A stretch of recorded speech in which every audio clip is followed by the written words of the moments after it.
Okay, for number 3, you are going to determine if it is linear or non-linear. Okay, the way you want to think about it is this idea. It is a linear function when there is a constant rate of change. So that means it's the same y changing and x changing every time. Okay, so that is the idea of linear or non-linear. Okay, so that's what you want to keep in mind as you approach each problem. Okay, so let's take a look. Let's see how the y's are changing here first.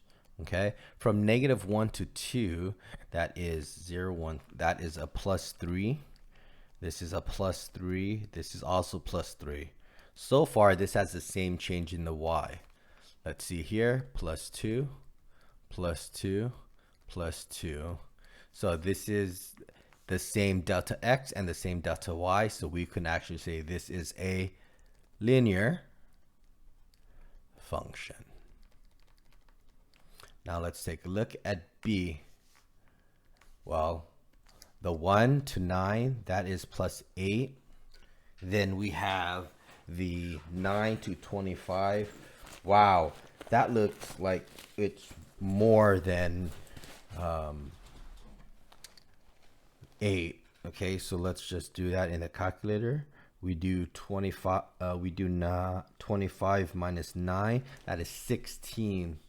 Wow, that is +16. Here, even from this one, 25 to 49, that is +24.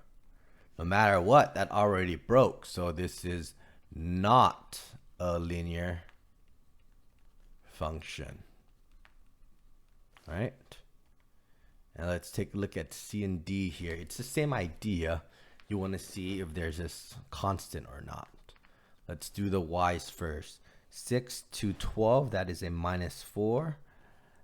12 to 7, that is 7 minus, that is a -5. Okay. And then this is a -6. Do you see how it's changing each time? So this automatically makes it a non-linear function. And then let's do the last one. 35 to 20, that is -15. 15 to 5, that is also -15. 5 to -10, that's also -15. Looks good so far. 1 to 0, that is a +1. 0 to 1, that is a +1. 1 to 2, that is also +1. This is going to be a linear function, right? So that is how you can tell if it is linear or non-linear by looking to see if there's a constant rate of change.